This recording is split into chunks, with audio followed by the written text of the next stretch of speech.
টানা ২ বছরেরও বেশি সময় ধরে চলছে রাশিয়া ইউক্রেন যুদ্ধ। শুরু থেকেই ইউক্রেনকে সামরিক ও আর্থিক সহায়তা দিয়ে আসছে যুক্তরাষ্ট্র।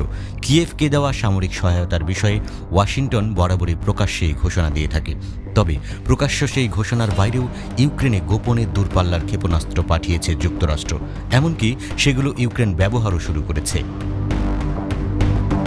রুশ বাহিনীর আগ্রাসন ঠেকাতে দূরপাল্লার এই ক্ষেপণাস্ত্রগুলো যে কিয়েভকে যুক্তরাষ্ট্রই সরবরাহ করেছে তা নিশ্চিত করেছে আমেরিকার কর্মকর্তারা।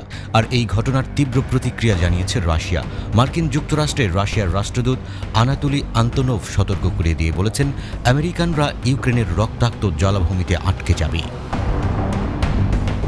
রাশিয়ার রাষ্ট্রদূতের মতে যুক্তরাষ্ট্র ইউক্রেনে যে দূরপাল্লার ক্ষেপণাস্ত্র সরবরাহ করেছে তা অত্যন্ত বিপজ্জনক অস্ত্র, কিন্তু এই ক্ষেপণাস্ত্র কিয়েভকে মস্কোর বিরুদ্ধে সংঘাতের মোড় ঘুরিয়ে দিতে সাহায্য করবে না। হোয়াইট হাউসের জাতীয় নিরাপত্তা উপদেষ্টা জ্যাক সুলিভান সাংবাদিকদের বলেছেন, ফেব্রুয়ারিতে মার্কিন প্রেসিডেন্ট জো বাইডেন ইউক্রেনের অভ্যন্তরে ব্যবহারের জন্য উল্লেখযোগ্য সংখ্যক ক্ষেপণাস্ত্র কিয়েভকে সরবরাহ করার নির্দেশ দিয়েছিলেন, যা পরের মাসেই দেয়া শুরু হয়েছিল। পেন্টাগনের মুখপাত্র মেজর চার্লি ডিউস জানিয়েছেন, এই ক্ষেপণাস্ত্রের পরিসীমা ৩০০ কিলোমিটার। নিরাপত্তা বজায় রাখার জন্য এগুলো নীরবে ইউক্রেনে স্থানান্তর করা হয়েছিল। যুক্তরাষ্ট্রের গণমাধ্যমের খবর অনুযায়ী রাশিয়ার দখলকৃত ক্রিমিয়াতে রুশ বাহিনীর অবস্থান লক্ষ্য করে এর মধ্যে অন্তত একবার হলেও এই ক্ষেপণাস্ত্র ব্যবহার করা হয়েছে।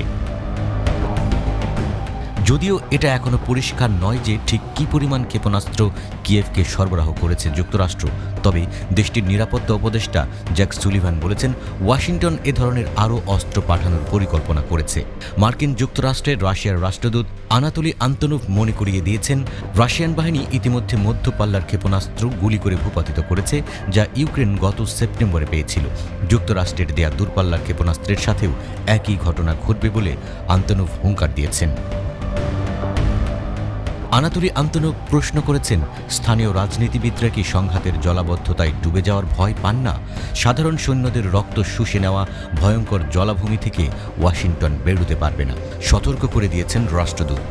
সাম্প্রতিক মাসগুলিতে কিয়েভ বরাবরই পশ্চিমা সহায়তার জন্য আহ্বান জানিয়ে এসেছে, কারণ তাদের হাতে থাকা গোলাবারুদের মজুদ শেষ হয়ে এসেছিল এবং বিপরীত দিকে রাশিয়াও তাদের অবস্থান আরও দৃঢ় করেছিল। এমন অবস্থায় ইউক্রেনে সামরিক সহায়তা দিতে $61 বিলিয়ন প্যাকেজ অনুমোদন চূড়ান্ত হয়।